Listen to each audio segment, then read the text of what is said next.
Hey guys, Henry here, and today I'm going to be talking about Spectre.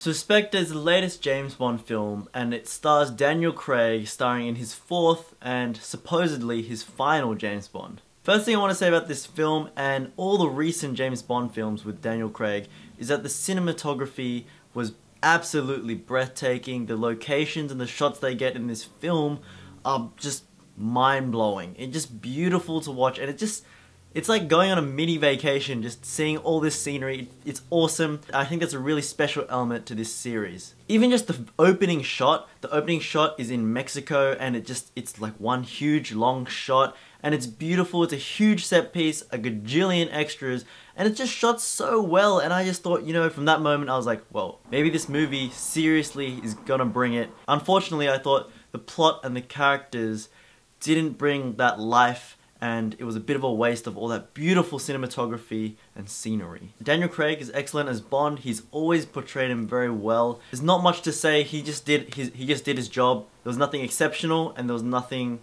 bad about his performance. He was overall very good and convincing as Bond, and I really like him as Bond with his stare and his demeanor. He has such a confident stance. You feel safe around him. So Christopher Waltz is the main villain in this film. I don't think that's a big secret. It's all in the trailers. But however, in this film, he was the main villain, but he was barely in it.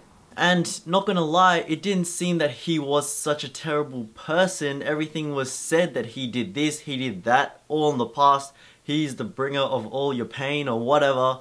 But he never actually really did anything in this movie to make you feel like, man, this guy's despicable. Bond, take him down. It was nothing like that. He just said a lot of stuff and did stuff behind the scenes, and you don't feel that he's evil or cruel or anything. He's just a smart guy. The rhythm and the pacing of this film was really slow and dragged out. Every scene just seemed to take a beat too long. It was holding that suspense. I'm feeling it, and it just keeps going, and I'm just getting bored of the suspense, and I'm just like, come on, can something happen? Because nothing's happening. It sort of bombs the movie out, and it makes it really dull. It brings you to the edge of your seat, but then keeps you there for so long that you're like, I can't be bothered, I'm just gonna go back to sitting normally. And that's a big problem in this movie, because it makes you feel like you're getting tired of waiting. It's too slow. Another thing about this film, yes, it is a Bond film, and yes, there are Bond girls. And yes, Bond bangs a lot of chicks, and Bond's really manly and stuff.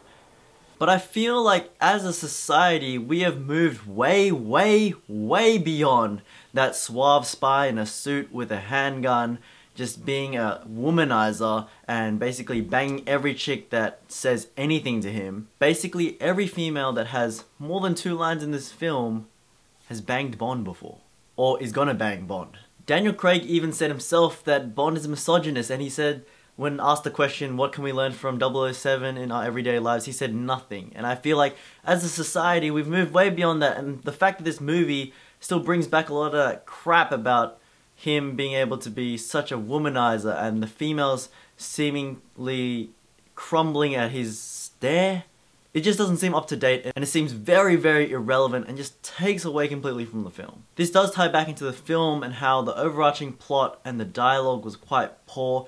You can't just slap in a hot chick and some sex scenes with some cheesy dialogue and expect it to be okay because the film's name is James Bond. People now are smarter than that. We don't go to watch movies just because of the character. We want to see something happen.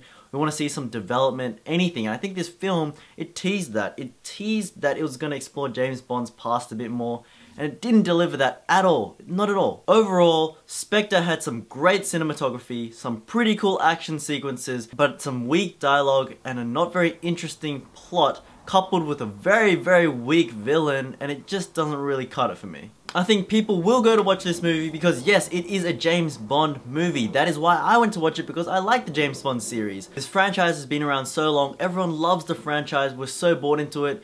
This movie was a bit of a letdown, but when the next one comes out, I'll probably go watch that too, because you never know the quality of these movies. I mean, Casino Royale and Skyfall were great movies, but Quantum of Solace and Spectre, this film, I felt like were a bit lacking. I would say that when you're in the cinema for Spectre, you'll be checking your watch every 10 to 15 minutes wondering how much longer is this gonna take, because this is taking forever. Thank you guys for watching my review. If you liked it, be sure to hit that like button, and if you want to see more reviews by me, be sure to hit that subscribe button down below. If you've seen Spectre and you liked it or you didn't like it, comment down below and let me know your thoughts on it. It's always interesting to see if people will disagree or agree with me. Also, again, I have another channel called Clowd TV where I make skits, sketches and travel videos. I know I haven't made too much on there recently, but I promise stuff will be coming soon, so be sure to check that out as well. Once again, thank you guys for watching, and I'll see you guys next time.